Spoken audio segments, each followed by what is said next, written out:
avec son lot d'événements météorologiques extrêmes tels que la sécheresse, les inondations et les vagues de chaleur ou de froid, affectent considérablement la santé et la qualité de vie des familles.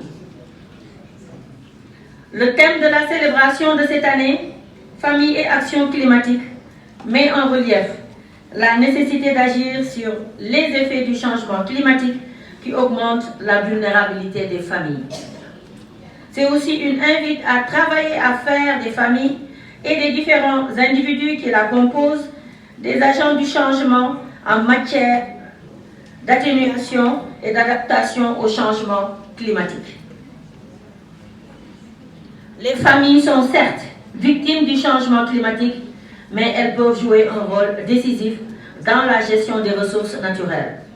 En effet, la famille est la première cellule chargée de forger les individus, hommes comme femmes, en les pétrissant des valeurs qui guideront leur comportement.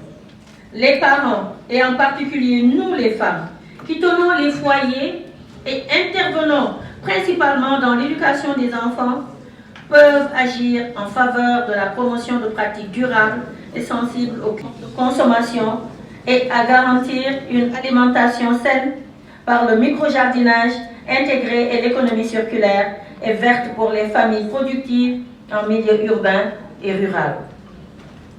Nous entendons aussi engager, avec l'appui du gouvernement du Sénégal, une réforme agraire basée sur la sécurisation des droits fonciers, des exploitations familiales et des investissements privés.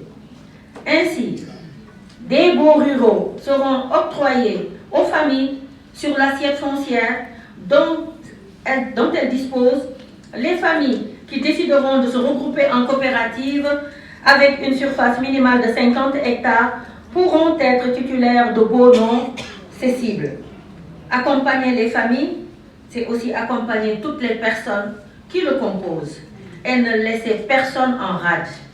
Ainsi, nous soutiendrons davantage les personnes handicapées et les personnes âgées et accorderons une attention toute particulière aux familles démunies, particulièrement celles vivant dans les quartiers défavorisés et les villages enclavés.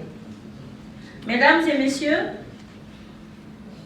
la cérémonie d'aujourd'hui sera aussi mise à profit pour lancer le processus d'élaboration d'un document important pour les acteurs de la promotion des familles. Le document de politique nationale de la famille qui sera le catalyseur de plusieurs interventions en faveur des familles. Il définira les objectifs, les principes et les mesures concrètes à prendre pour soutenir les familles et favoriser leur bien-être. Le document de politique nationale de la famille reflètera notre conception de la famille qui tire son origine de notre histoire, de notre culture et de nos croyances respectives. Cette conception, nous voulons la partager avec les partenaires au développement et les organisations de la société civile avec qui je compte travailler pour que nous puissions ensemble améliorer la qualité de vie des familles sénégalaises. Les défis sont grands et les attentes des populations urgentes. Mais je demeure convaincue, connaissant votre engagement et votre passion pour les causes justes et légitimes, que nous allons réussir, Inch'Allah. Sur ce vœu, que je souhaiterais clore mon propos et déclarer ouverte la cérémonie officielle de la Journée internationale des familles qui lance le processus d'élaboration du document de politique nationale de la famille. Je vous remercie de votre attention.